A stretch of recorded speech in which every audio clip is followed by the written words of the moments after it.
10절부터 24절까지 기록된 말씀입니다. 우리 함께 천천히 말씀을 생각하시면서 한 목소리로 읽겠습니다. 이에 종이 그 주인의 낙타 중 10피를 끌고 떠나는데 곧 그의 주인의 모든 좋은 것을 가지고 떠나 메소보다미아로 가서 나홀의 성에 이르러 그 낙타를 성 밖 우물 곁에 꿀렸으니 저녁 때라 여인들이 물을 길러 나올 때였더라. 그가 이르되 우리 주인 하나님 여호와여 원하건대 오늘 나에게 순조롭게 만나게 하사 내 주인 은혜를 베푸시옵소서. 성중 사람의 딸들이 물 기르러 나오게 싸우니 내가 우물 곁에 서 있다가 한 소녀에게 이르기를 청하건대 너는 물동이를 기울여 나로 마시게 하라 하리니 그 답이 마시라 내가 당신의 낙타에게도 마시게 하리라 하면 그는 주께서 주의 종 이삭을 위하여 정하신 자라. 이로 말미암아 주께서 내 주인에게 은혜 베푸심을 내가 알겠나이다. 이 말을 마치기도 전에 리브가가 물동이를 어깨에 메고 나오니 그는 아브라함의 동생 나홀의 아내 밀가의 아들 부두엘의 소생이라. 그 소녀는 보기에 심히 아리답고 지금까지 남자를 가까이 하지 아니한 소녀더라. 그가 우물로 내려가서 물을 그 물동이에 채워가지고 올라오는지라. 종이 마주 달려가서 이르되 청하건대 내 물동이의 물을 내게 조금 마시게 하라. 그가 이르되 내 주여 마시소서 하며 급히 물동이 손에 내려 마시게 하고 마시게 하기를 다하고 이르되 당신의 낙타를 위하여 물을 길어 그것들도 배불리 마시게 하리이다 하고 급히 물동이를 구유에 붓고 다시 기르려고 우물로 달려가서 모든 낙타를 위하여 깃는지라. 그 사람이 그를 묵묵히 주목하며 여호와께서 과연 평탄한 길을 주신 여부를 알고자 하더니 낙타가 마시기를 다하매 그가 반세겔 무게의 금 코걸이 1개와 10세겔 무게의 보리 한 쌍을 그에게 주며 이르되 내가 누구의 딸이냐 청하건대 내게 말하라. 내 아버지의 집에 우리가 유숙할 곳이 있느냐. 그 여자가 그에게 이르되 나는 밀가 낳은 부엘의 딸이니이다. 아멘. 우리 찬양하시겠습니다.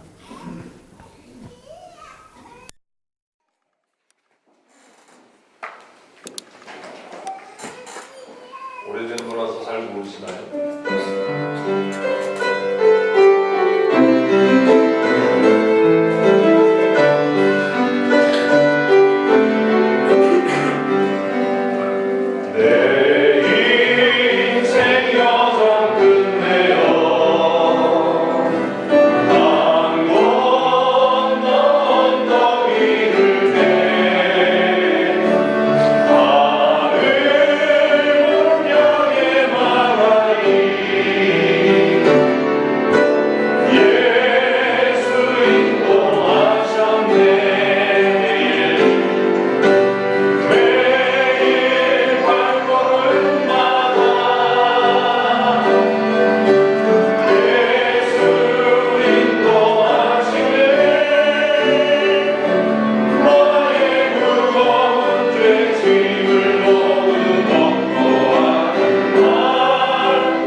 죽어서 하나님 앞에 서는 날 나의 삶을 돌아보면서 힘들고 어려운 일, 슬프고 기쁜 일, 감사한 일, 고단한 일도 있었지만 그러나 뒤돌아보니까 그 모든 것이 다 예수님께서 동행하시고 인도하시는 삶이었다라고 고백하게 될 것이다 라는 찬양입니다.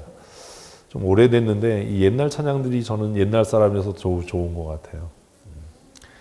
참 가사가 은혜가 되죠. 우리 목소리로만 한번 해볼까요? 매일 발걸음마다 예수 인도하시네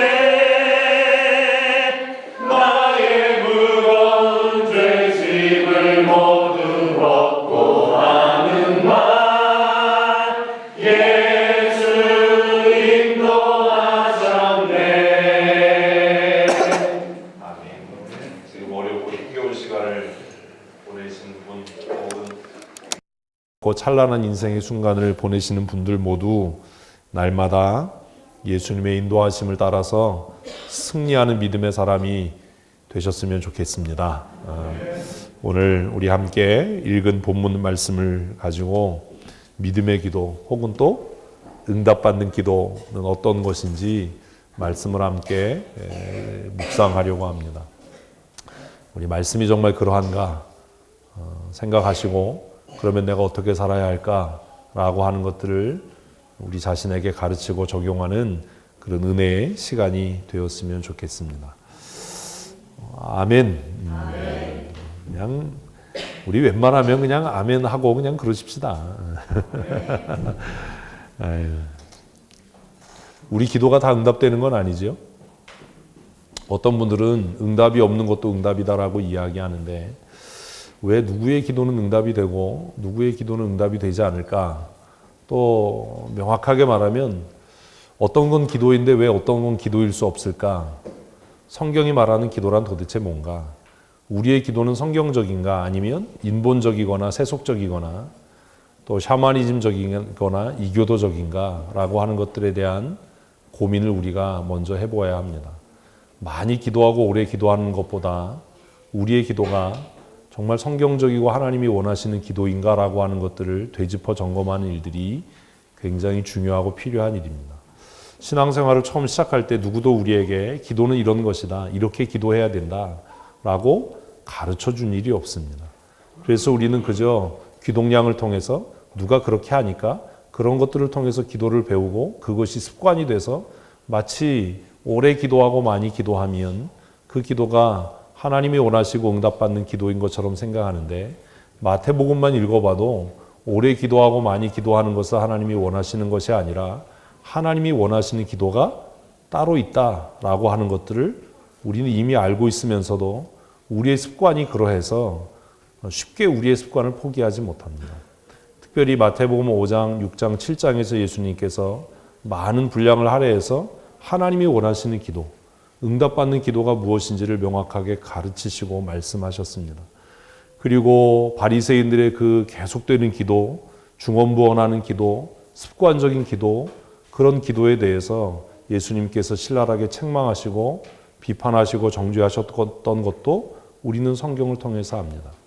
바리새인들은 습관적으로 규칙적으로 기도했고 또 금식했고 또 그들이 사람이 많은 곳에서 자신들의 의를 드러내기 위해서 기도했지만 하나님 예수님께서는 이미 저 사람들은 자신들이 받아야 할 상을 다 받았기 때문에 그 기도가 응답될 수 없고 하늘에 상달되지 못한다라고 말씀하시고 그러면 우리가 어떻게 하나님 앞에 기도해야 할까 하는 것들을 명확하게 가르치셨습니다. 우리는 그것을 어려서부터 주기도문이라고 배워서 모임을 끝내는 방식으로 그냥 빨리 암송하고 끝내고 집에 돌아가는 일로 집회를 마치는 일로 그렇게 우리는 알고 있고 또 습관이 되었습니다. 굳이 마태복음 5장까지 가지 않아도 우리는 오늘 창세기 24장에서 믿음의 기도, 응답받는 기도의 전형적인 그 형태를 만나게 됩니다. 그래서 고민하게 되는 거지요. 그래서 오늘 저는 여러분들과 본문 말씀을 중심으로 도대체 믿음의 기도란 뭐냐?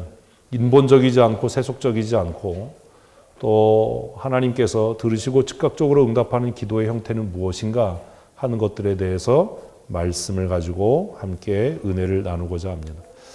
여러분, 믿음의 기도에 조건이 있습니다. 믿음의 기도의 조건이 뭘까요? 형식적으로 기도의 조건이 뭐지요? 형태적으로 답을 하셔야 돼요. 형태적으로 기도의 조건이 뭐예요?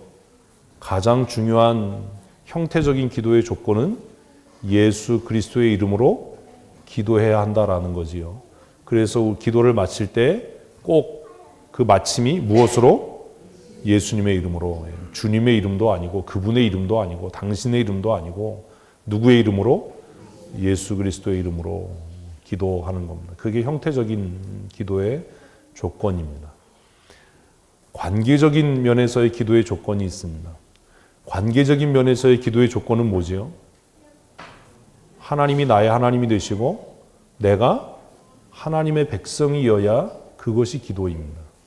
그 관계가 깨어지면 그것은 그저 주술에 불과한 겁니다. 기도와 주술적인 행위는 다르지요.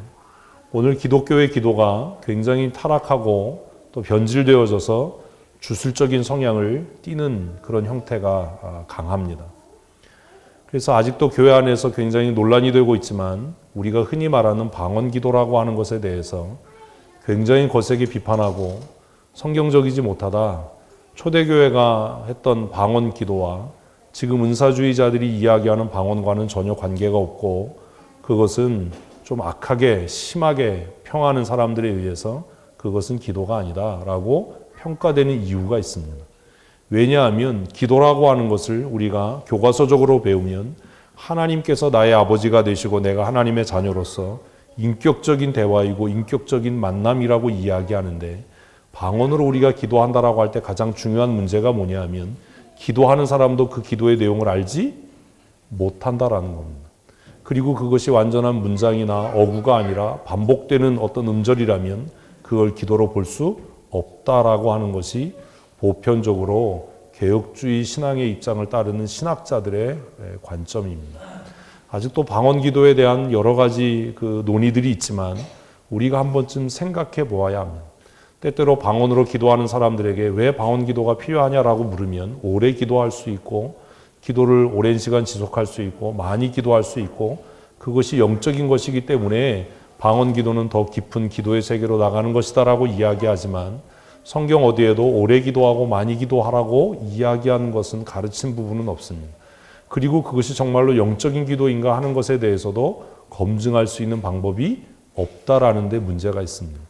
또 방언 기도에 대해서 신랄하게 비판하는 사람들의 많은 그 근거는 기독교에만이 아니라 이방 종교에도 방언 기도가 존재하고 있다라는 거지.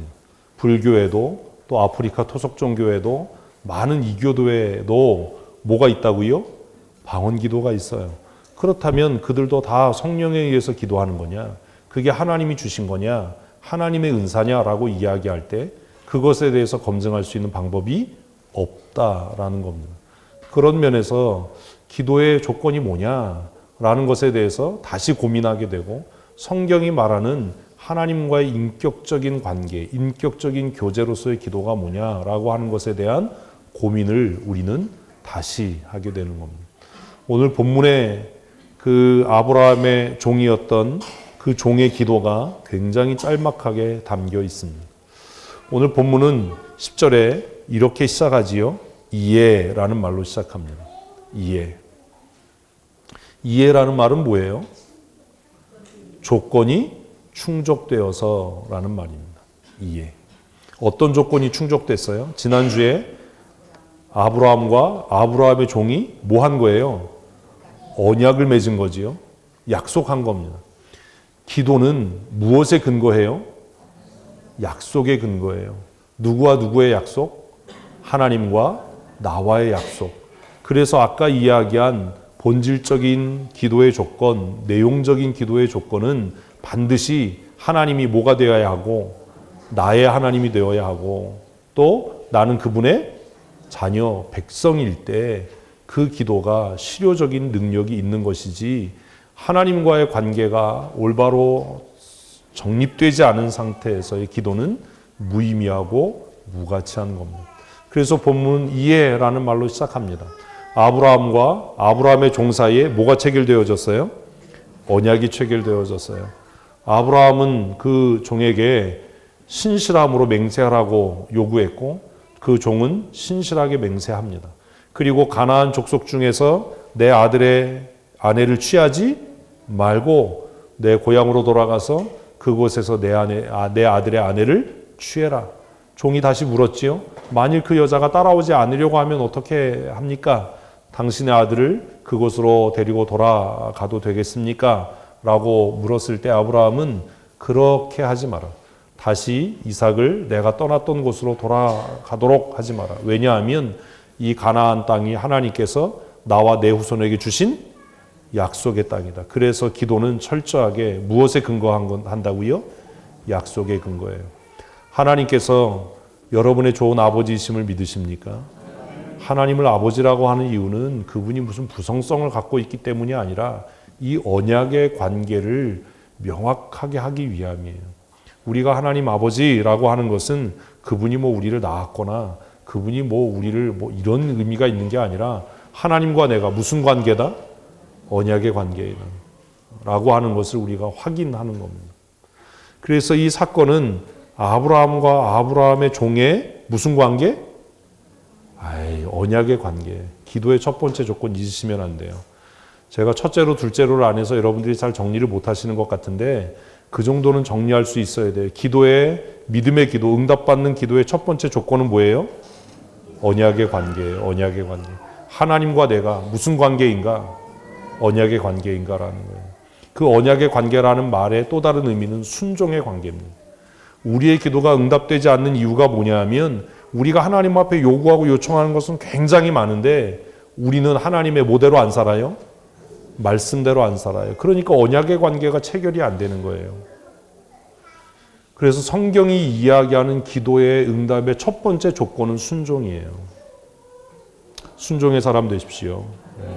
우리가 순종할 때 하나님께서 그 기도를 들으시는 거지 순종하지 않고 내 고집을 부리는데 하나님께서 우리의 기도를 듣지 않습니다. 성경에 보면 가장 그 방탕한 제사장이 나오지요. 엘리입니다. 엘리.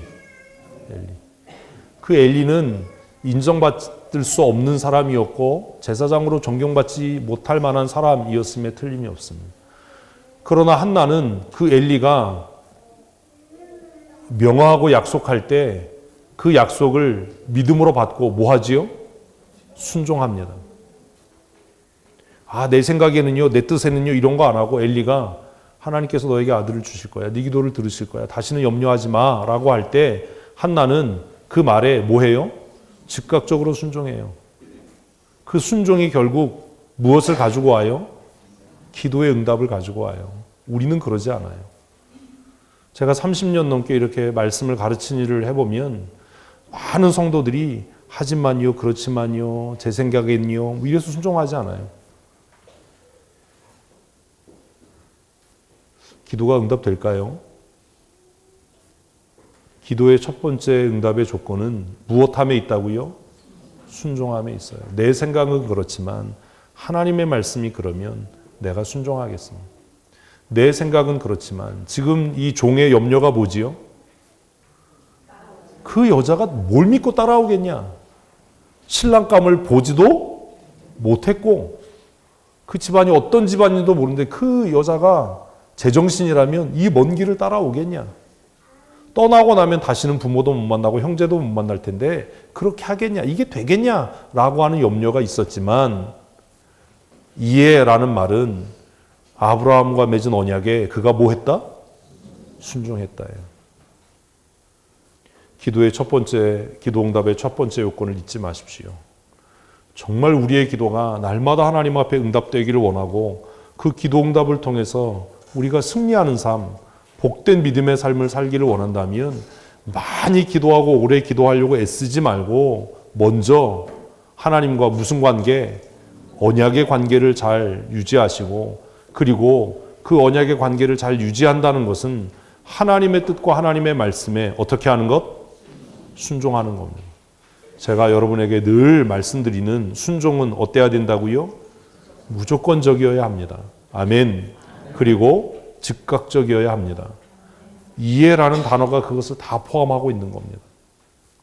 하나님의 말씀이 누군가를 통해서 들려질 때, 말씀을 들을 때 깨달아질 때, 성경을 읽을 때 이해될 때, 큐티를 하다가 그 말씀이 깨달아질 때 나중으로 미루고 변명하고 핑계하지 말고 즉각적이고 무조건적인 순종으로 믿음의 승리를 하는 하나님의 사람들 되시기를 축복합니다.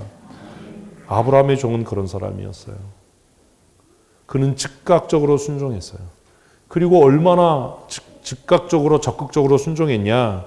종이 그 주인의 낙타 중에 얼마요? 10피를 끌고 떠났어요. 이게 별거 아닌 것 같지만 이게 이 종의 태도를 우리가 엿볼 수 있는 겁니다. 아브라함이 낙타 10피를 가지고 가라라고 얘기했나요? 그런 얘기 안 했어요. 이 종이 자기가 편할 대로, 자기가 좋을 대로 아브라함과의 약속을 이해하고 해석했다면 어떻게 떠났을까요? 여행하기 편하게 갔을 거예요. 10필 낙타에다가 모든 좋은 것을 가지고 떠나면 무슨 일이 생기지요? 피곤해져요.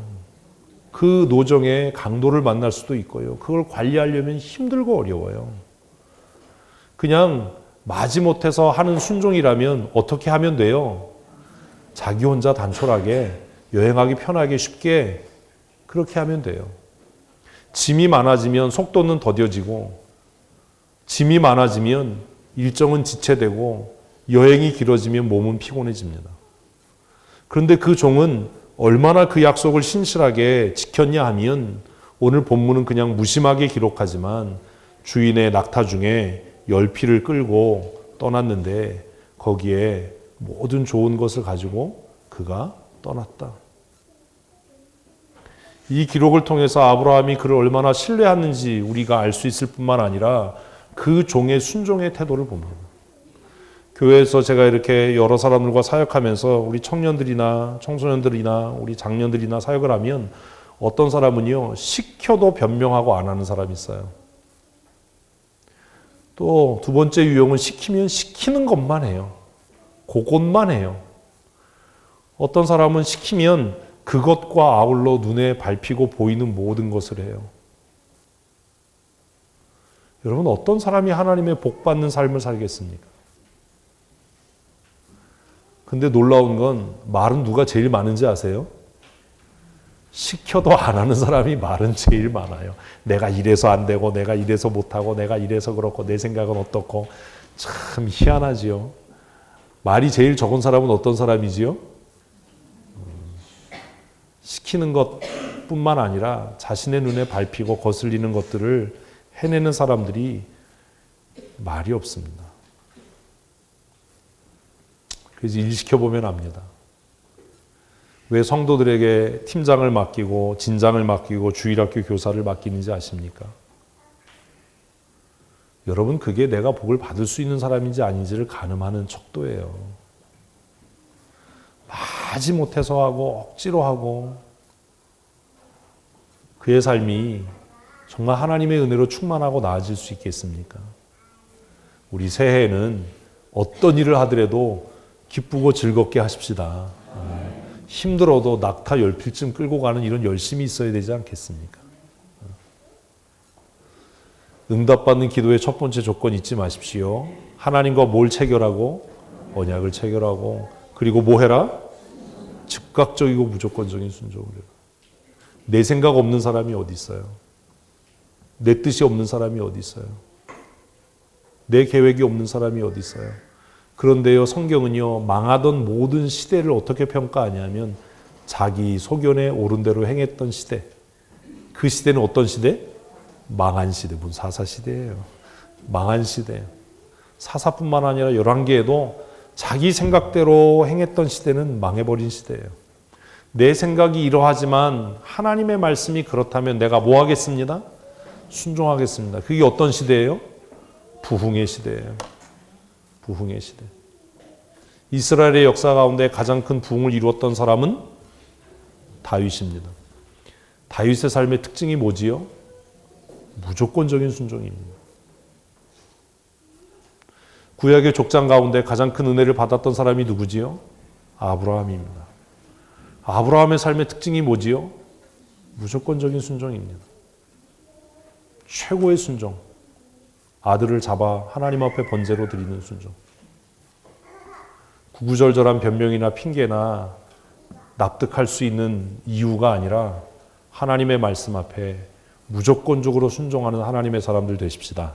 아멘. 그리고 두 번째 믿음의 조건이 11절에 있습니다. 같이 읽겠습니다. 그 낙타를 성박 우물 곁에 꿀렸으니 저녁때라 여인들이 물을 길러 나올 때였더라. 왜 이 종은 우물가로 갔을까요? 여인들을 만날 수 있는, 처녀를 만날 수 있는 장소였기 때문이에요. 어떤 사람이 하나님의 은혜를 입어요? 11절 보면 뭐 이렇게 정리되는 게 없어요. 이게 큐티하는 훈련이잖아요. 아, 하나님의 은혜와 복 받는 것, 그러려면 뭐가 있어야 돼요? 지혜가 있어야 돼요. 분별력이 있어야 돼요. 지금 여자들을 만나기 위해서 이삭의 아내를 구하기 위해서 가는데 이 사람이 시장통으로 갔다면 물론 하나님께서 만나게 하셨을 거예요. 개고생은 했겠지만 이 사람이 그냥 광야에 머물러 있었다면, 이 사람이 그냥 성 안으로 들어가 버렸다면 어떻게 됐을까요? 이 사람은 왜 우물가에서 기다렸을까요? 말씀드렸잖아요. 뭐가 있어야 돼요? 지혜가 있어야 돼요. 미련한 것, 게으른 것, 나태한 것, 그것과 일치하는 것이 교만이에요. 분별력 있는 하나님의 사람이 되십시오. 지혜로워야 돼요. 아무리 가르쳐도 깨닫지 못하는 미련한 사람은 결코 주인의 쓰심에 합당하지 않습니다. 제가 저를 위해 기도하는 것 중에 하나가 분별력을 위한 겁니다. 하나님 나에게 영적인 분별력을 주십시오. 제가 저를 위해 늘 기도하는 것 중에 하나가 하나님 나에게 들을 수 있는 귀를 주시고 깨닫는 마음을 주셔서 누구든지 무슨 이야기를 하든지 그것을 통해 듣고 깨닫게 하시고 지혜롭게 선택하고 분별할 수 있도록 하나님 나에게 그런 은혜를 주십시오라는 기도를 매일 새벽마다 합니다. 응답받는 기도의 두 번째 조건은 무엇을 갖추는 것이다? 분별력을 갖추는 거예요. 지혜를 갖는 거예요. 이것도 하나님이 주시는 은혜이지만 우리는 이 지혜를 얻기 위해서 기도할 뿐만 아니라 수고하는 일을 해야 돼요.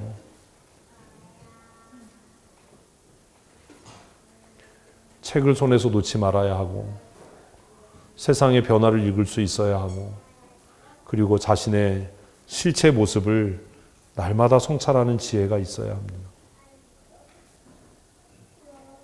세상은 참 빠르게 변해갑니다. 그 빠르게 변하는 세상 속에서 영적인 분별력을 잃지 않으려면 과거가 좋아서 옛날이 좋아서 고만하고 현재와 미래에 대한 이야기를 할 수 있어야 합니다.